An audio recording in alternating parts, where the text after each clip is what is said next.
hiburan kepada kita, memberikan sebuah dorongan begitu aja, tetapi ini merupakan sebuah keharusan yang harus terjadi dalam hidup kita, ya. Dan dikatakan setiap orang yang mengatakan bahwa hidupnya ada di dalam Kristus, ada di dalam Dia, dikatakan apa? Ia wajib hidup sama seperti Kristus telah hidup. Oleh karenanya saya katakan itu bukan sebuah pilihan, tetapi sebuah keharusan. Semua kita yang mengaku, yang sudah menyatakan hidupnya ada di dalam Dia, kita gak bisa lepas dari tanggung jawab ini. Kita gak boleh lari dari tanggung jawab ini, yaitu menjadi seperti Kristus atau hidup seperti Kristus telah hidup. Nah, oleh karena itu saudaraku, ada beberapa hal yang mesti harus kita lihat. Bagaimana supaya kita hidup seperti Kristus telah hidup? Bagaimana supaya kita menjadi seperti Kristus? Inilah hal-hal yang sangat penting, yang mungkin saya bisa katakan lebih penting dari hal-hal yang lain. Karena tujuan Tuhan utamanya bagi kita. Saudara bisa lihat dalam Roma pasal 8 ayat 29, ya. Coba kita lihat Roma 8 ayat 29.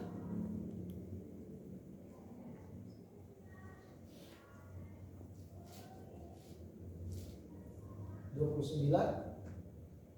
Sebab semua orang yang dipilihnya dari semula, mereka juga ditentukannya dari semula untuk menjadi serupa dengan gambaran anaknya, supaya ia anaknya itu menjadi yang sulung di antara banyak saudara. Nah, saudaraku, dikatakan semua orang yang dipilihnya dari semula, mereka juga ditentukannya dari semula untuk menjadi serupa dengan siapa?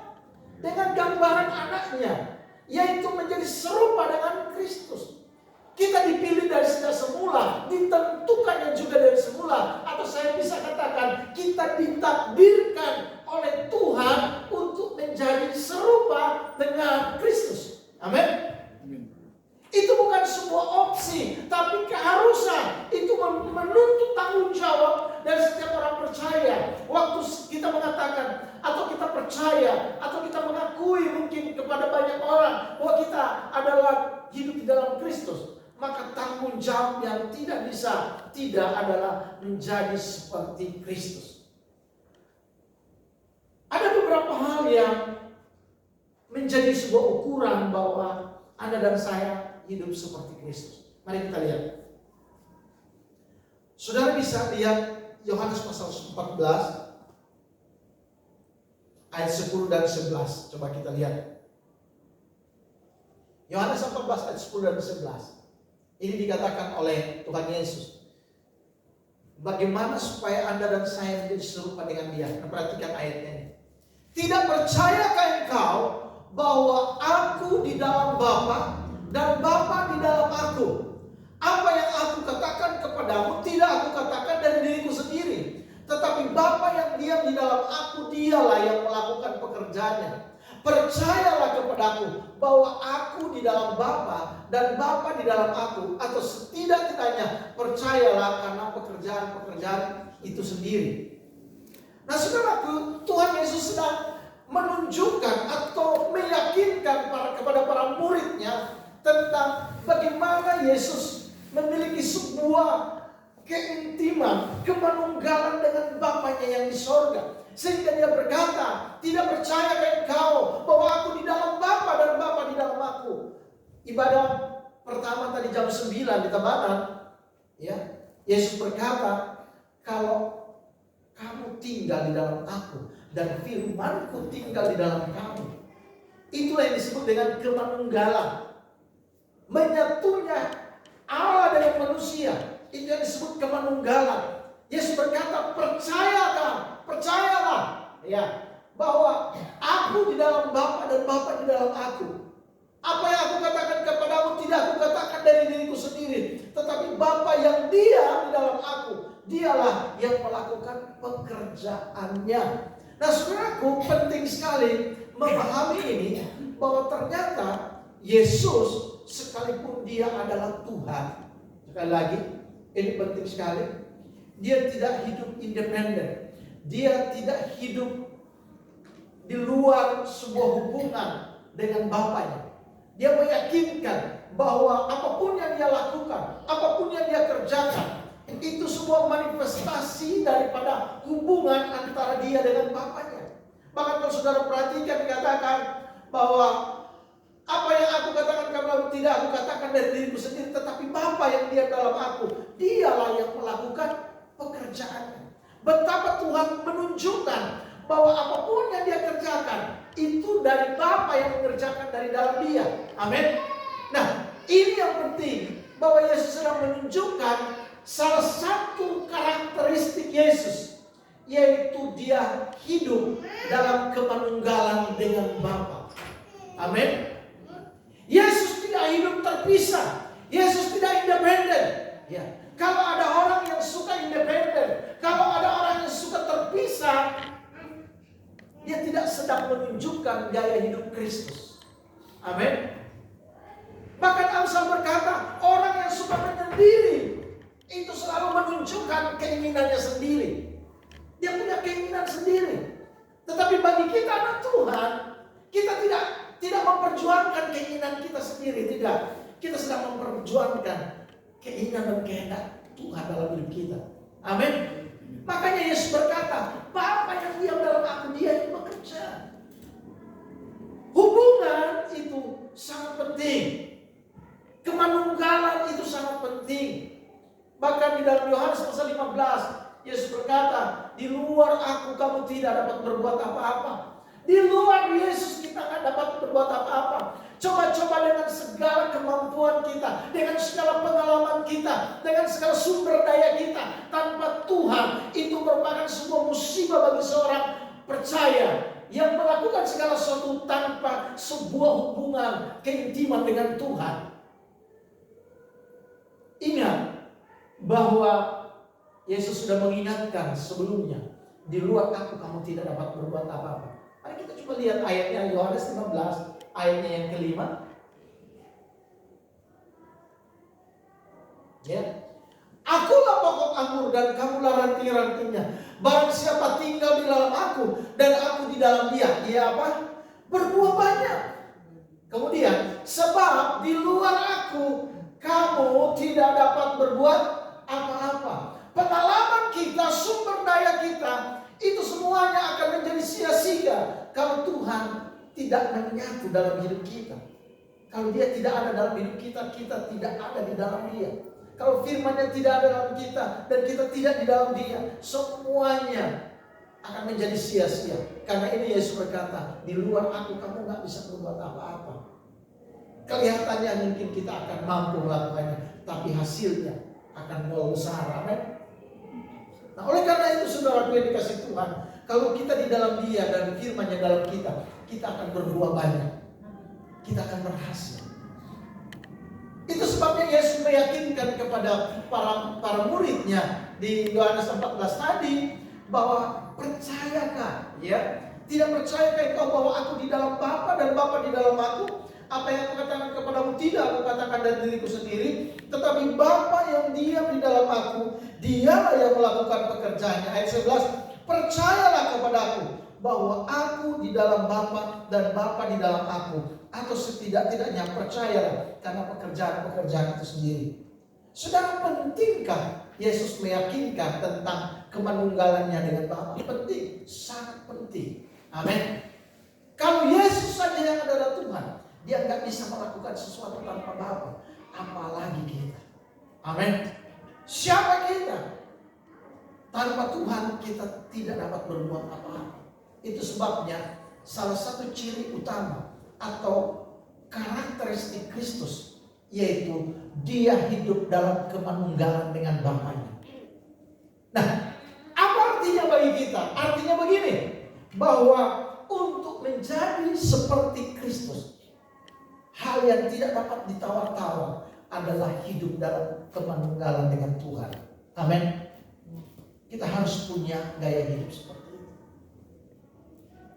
Apapun yang kita kerjakan, Kita kan bekerja berdasarkan keinginan dan rencana kita, tapi semuanya berdasarkan keinginan, kehendak, rencana Tuhan. Karena Dia di dalam kita, sama seperti Kristus di dalam Bapa dan Bapa di dalam Dia. Demikian juga Anda dan saya untuk menjadi seperti Kristus. Gaya hidup menunggal ini dengan Tuhan itu harus kita praktekkan. Bagaimana caranya hal ini terjadi? Tentunya kita coba lihat Mazmur 25, kita melihat ada beberapa hal yang harus saudara pahami. Mazmur 25 ayat 14, untuk supaya saudara menunggal dengan Tuhan, ya, menyatu dengan Tuhan. Ini yang kita coba lihat. Dikatakan apa? Tuhan bergaul karib dengan orang yang takut akan Dia, dan perjanjiannya diberitahukannya kepada mereka. Tuhan bergaul karib, perhatikan. Tuhan itu senang membangun hubungan dengan orang yang takut akan Dia. Jadi satu-satunya cara untuk kita bisa menunggal dengan Tuhan yaitu belajar memiliki roh takut akan Tuhan. Amin. Kalau sudah berurusan dengan Tuhan, mungkin kau gak takut dengan siapapun, tapi untuk dengan Tuhan, semua kita wajib takut akan Dia. Amin. Karena Tuhan bergaul karib dengan orang yang takut akan Dia, dan perjanjiannya diberitahukan kepada mereka. Luar biasa, saudaraku. Kalau kita takut akan Tuhan, hasilnya dahsyat. Dikatakan apa? Satu, Tuhan akan bergaul dengan kita. Tuhan akan mau membangun hubungan dengan kita. Dan kedua, Dia memberitahukan perjanjiannya kepada Anda dan saya. Luar biasa. Apa artinya memberitakan perjanjiannya? Ya. Memberitahukan perjanjiannya kepada kita. Dia selalu mengingatkan kita tentang janji-janjinya. Amin. Itulah yang membuat kita akan tegar di masa-masa yang sulit sekalipun. Kenapa? Karena Tuhan selalu mengingatkan kita. Ketika saudara melihat masalah dalam kehidupan, dalam pelayanan, dalam pekerjaan, begitu multidimensi masalah di akhir zaman ini, saudaraku, Yesus selalu datang dan Dia ada dalam hidup kita. Dia selalu ingatkan kepada kita semua. Dia akan katakan, panggil nama kita masing-masing, ya. Sepri, Henry, Pak Gede, semua kita. Dia akan ingatkan tentang perjanjian yang Dia janjikan kepada kita. Amin. Luar biasa. Kuncinya adalah kita harus belajar takut akan Tuhan.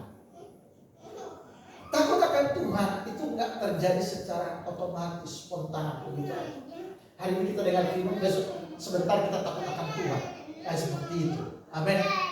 Takut akan Tuhan itu merupakan satu hal yang betul-betul diakibatkan oleh hubungan kita dengan Roh Kudus dan hasil dari perenungan kita terhadap firman-Nya. Itu akan menghasilkan roh takut akan Tuhan dalam hidup kita. Orang yang tidak memiliki sebuah tindakan untuk membangun hubungan dengan Tuhan, memuji dan menyembah Tuhan, ya, dan tindakan untuk renungkan firman Tuhan, maka roh takut akan Tuhan dalam hidupnya itu tidak signifikan. Sehingga orang yang tidak memiliki roh takut akan Tuhan, maaf saya bisa katakan, seringkali menganggap remeh Tuhan, menganggap remeh pekerjaannya. Hati-hati ketika kita mulai mensetarakan Tuhan dengan hal-hal lain. Dia Allah tetap Allah yang cemburu. Amin. Dia Allah Maha Pengasih, tapi Alkitab berkata, Dia Allah yang cemburu. Dia gak mau, Dia standarnya Tuhan itu diturunkan, disejajarkan dengan hal-hal dunia. Kita lagi mood datang kepada Tuhan, kita datang kepada Tuhan. Kalau enggak peduli kita. Itu sikap yang sangat merendahkan Tuhan. Itu yang menyebabkan orang tidak memiliki roh takut akan Tuhan. Padahal roh takut akan Tuhan menyebabkan Tuhan itu sangat tertarik dengan kita. Amin. Ingat, saya berkhotbah di Komsel, Tuhan tertarik aja kepada kita, itu sebuah jawaban. Amin. Saudara ingat sikap Yairus kepala rumah ibadah? Orang berbondong-bondong mengerumuni Yesus. Ingat, nggak ada tuh Yesus tertarik dengan satu orang pun. Tapi ketika datang seorang yang bernama Yairus, pertama sikapnya tersungkur. Dan kemudian dia memohon dengan sangat. Dia punya iman kepada Tuhan. Tindakan Yairus inilah yang menyebabkan agenda Tuhan berubah. Amin. Tiba-tiba Tuhan dan Yairus tidak pernah buat janjian. Tapi sikap Yairus ini menyebabkan Alkitab katakan, maka Yesus pergi bersama dengan orang itu. Takut akan Tuhan itu hal yang sangat penting dalam kerohanian kita. Amin. Takut akan Tuhan membuat kita tidak takut kepada siapapun. Kita tidak takut kehilangan popularitas. Kita tidak takut kehilangan apapun kalau kita takut akan Tuhan. Amin. John Wesley katakan, saya tidak takut kepada siapapun karena saya begitu takut kepada Tuhan. Ada banyak orang tidak takut kehilangan yang lain, sehingga gak apa-apa hilang Tuhan pun gak ada masalah. Yang penting yang lain gak hilang. Maka saudara lihat, ada banyak orang meninggalkan Tuhan karena dia takut kehilangan yang lain. Bagi kita lebih baik yang lain hilang, asal jangan kita kehilangan Tuhan. Amin. Oleh karena itu saudara yang dikasih Tuhan, cara pertama yang harus kita pahami untuk bisa menunggal dengan Tuhan adalah bangun hubungan kita dengan Tuhan. Dengan cara apa? Miliki roh takut akan Tuhan. Tuhan sangat tertarik dengan orang yang takut akan Dia. Dan Tuhan rindu bergaul karib. Tuhan rindu mau beritakan semua perjanjiannya kepada kita. Ada MOU-nya di sana waktu kita takut akan Tuhan. Tuhan akan mau ingatkan kepada kita terus. Anakku, aku berjanji. Ya, tapi orang yang gak takut akan Tuhan akan pada satu waktu dia merasa hampa dalam hidupnya. Kok hidup dalam Tuhan jadi Kristen melayani kok gak ada kayak rasa, gak ada perubahan, sama aja. Itu sebuah indikasi seseorang yang tidak memiliki hubungan karib dengan Tuhan dikarenakan tidak memiliki roh takut akan Tuhan. Ketika kita mulai mengembangkan dalam hidup ini, dalam pelayanan ini, roh takut akan Tuhan, kita mulai menghargai Tuhan, kita mulai menghargai apa yang Dia rencanakan, kita mulai menghargai panggilannya dalam hidup kita, maka saudara tahu Dia akan bergaul karib. Roh takut akan Tuhan, takut akan Tuhan menyebabkan Tuhan akan bergaul. Dan pihak Tuhan akan aktif untuk mencari kita.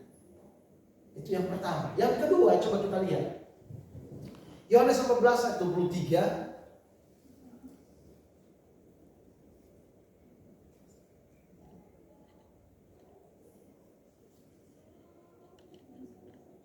Ya. Jawab Yesus, jika seorang mengasihi aku, ia akan apa? Menuruti firman-Ku, dan Bapakku akan mengasihi dia. Perhatikan. Dan kami akan datang kepadanya, dan dia bersama-sama dengan dia. Yang pertama, saudara harus memiliki roh takut akan Tuhan. Yang kedua, yaitu dikatakan, jika seorang mengasihi aku, ia akan menuruti firman-Ku, dan Bapakku akan mengasihi dia, dan kami akan datang kepadanya, dan dia bersama-sama dengan dia. Luar biasa saudara. Pertama takut akan Tuhan. Yang kedua, kita harus melakukan menggenapi firman Tuhan, melaksanakan firman Tuhan, hidup sesuai dengan firman Tuhan, hidup sesuai dengan perintah Tuhan. Maka akibatnya dikatakan Bapa akan mengasihi kita, dan Bapa akan diam bersama-sama dengan kita. Saudara bisa bayangkan gak kalau tiba-tiba Jokowi mau datang seminggu aja di tempat Pak Wayan. Kira-kira apa yang terjadi di Buduk sana? Langsung Bupati Bandung langsung kerahkan untuk bersihkan semua, dipersiapin semua, steril semua. Itu cuma seorang manusia. Apalagi kalau Tuhan yang datang dan diam bersama-sama dengan kita. Saudara bisa bayangkan nggak? Kira-kira sesibuk apa para malaikat surga?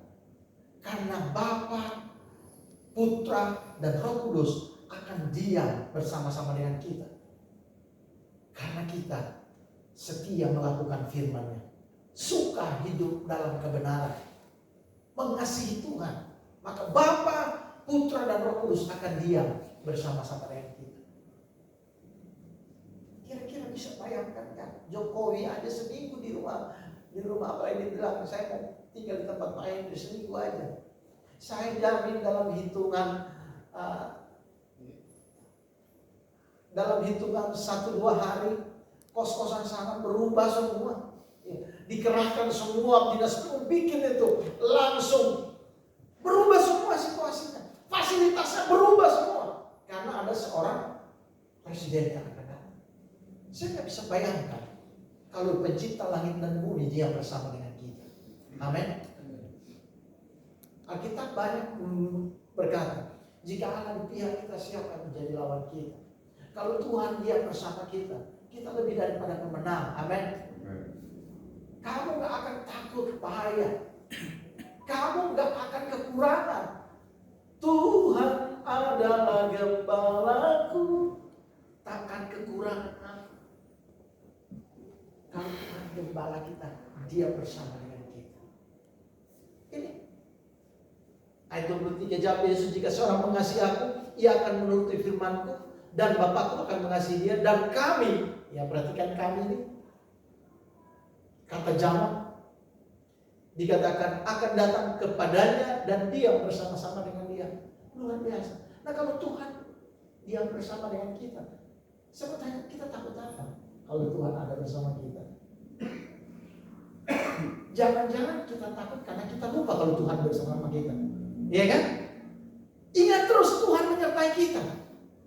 Tuhan dia bersama dengan kita. Asal waktu kita setia menuruti firman-Nya, mengasihinya. 2 hal ini akan membuat Tuhan itu menunggal dengan kita. Amin. Tuhan akan menunggal dengan kita. Kita akan bersama dengan dia. Dia bersama dengan kita. Ya. Itulah gaya hidup Yesus. Dia bilang, tidak percayakah kamu bahwa aku di dalam dengan Bapa itu satu? Tadi kita sudah lihat bagaimana caranya supaya kita memiliki gaya hidup Yesus menunggal dengan Bapa. Itu 2 hal. 1, memiliki roh takut akan Tuhan. Amin. Sehingga Bapa itu, Tuhan itu bergaul karib dengan kita. Yang kedua, lakukan firman Tuhan. Mengasihi Tuhan dengan cara melakukan firman Tuhan. Maka Bapa, Putra, dan Roh Kudus akan diam bersama-sama dengan kita. Wah, saya nggak bisa bayangkan kalau seandainya itu terjadi dalam kehidupan jemaat GBI Kenisa. Kemuliaan kuasa Tuhan menyertai hidup kita. Amin. Apakah ini cuma hiburan aja? Ini bukan hiburan. Karena firman dia dan amin. Amin. Ini akan kita. Mari kita coba praktikkan masing-masing. Takut akan Tuhan. Jangan meremehkan Tuhan. Amin.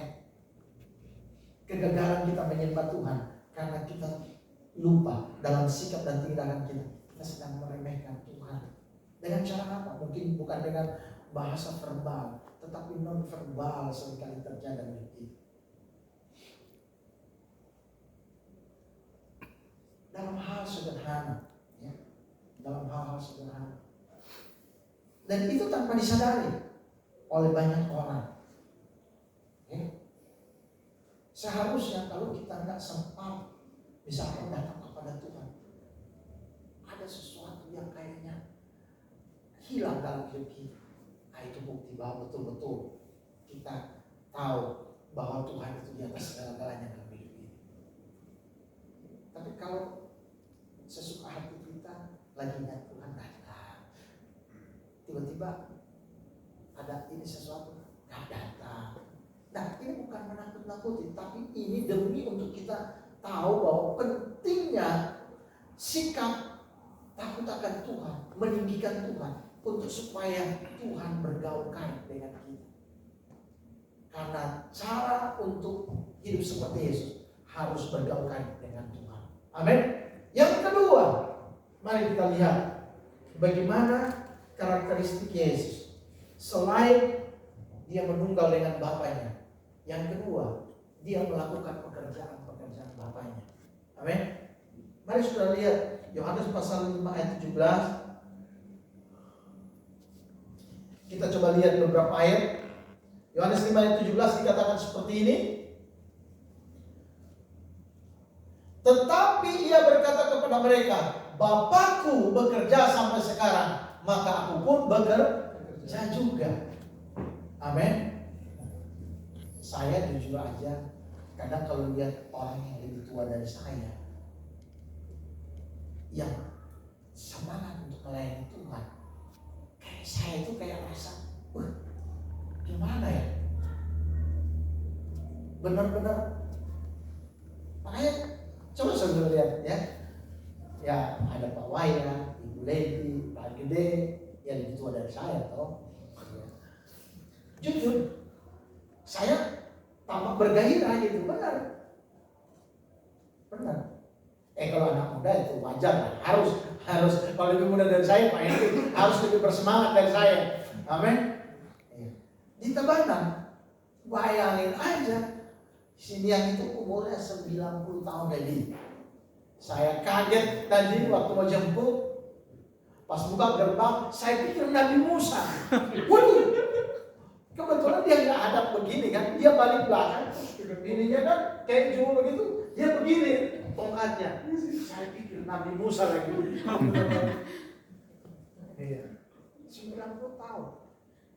Yang ibu di sebelah bilang, iya Pak, dari tadi dia gelisah untuk mau ibadah katanya. Coba bayangkan, 90 tahun masih rindu untuk mau datang kepada Tuhan. Ini satu hal yang luar biasa. Memang sudah datang kepada Tuhan itu nggak bisa dipaksa, harus dari hati kita.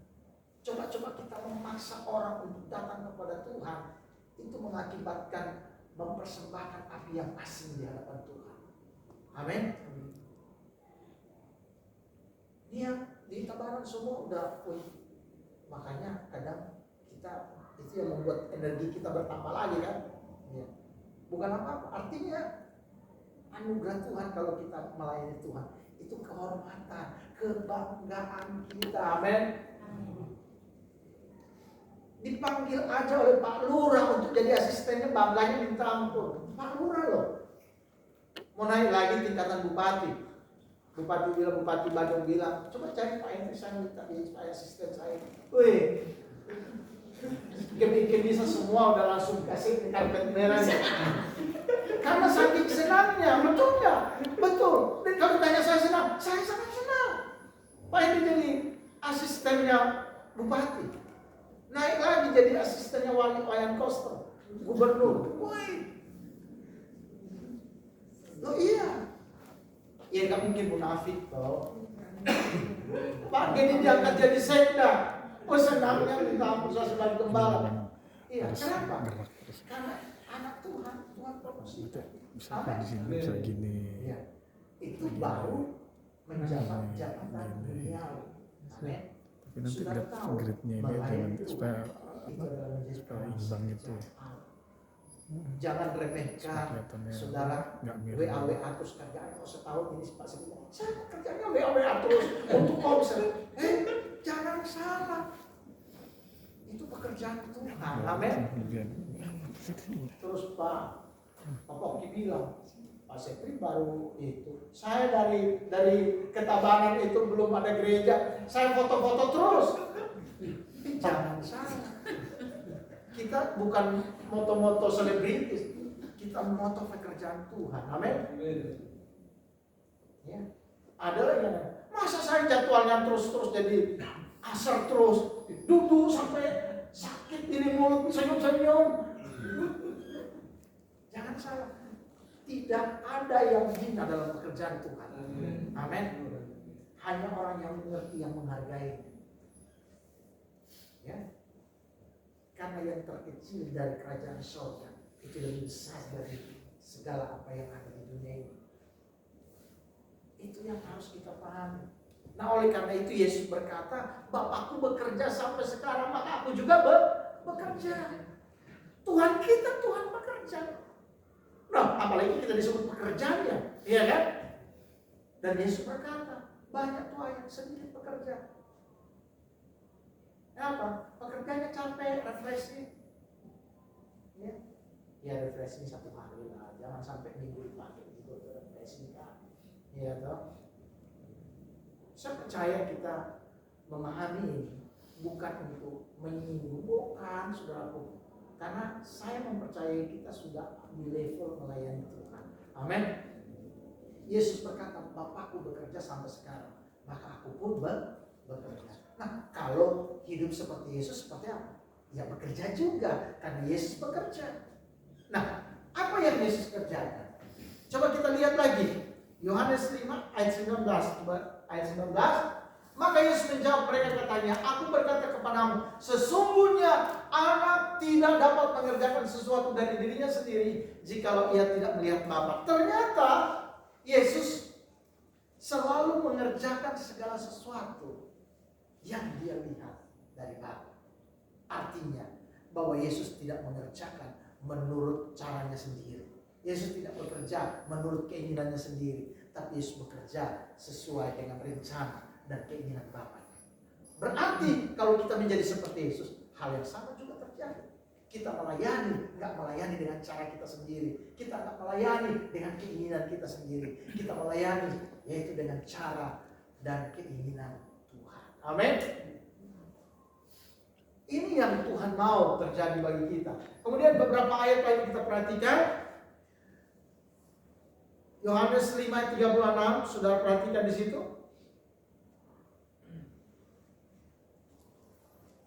Tetapi aku mempunyai suatu kesaksian yang lebih penting daripada kesaksian Yohanes, yaitu segala pekerjaan yang diserahkan Bapa kepadaku supaya aku melaksanakannya. Pekerjaan itu juga yang kukerjakan sekarang, dan itulah yang memberi kesaksian tentang aku, bahwa Bapa yang mengutus aku. Ternyata saudara, waktu kita melayani Tuhan, bekerja di ladang Tuhan, itu bukti bahwa Tuhan yang menyuruh kita, amin.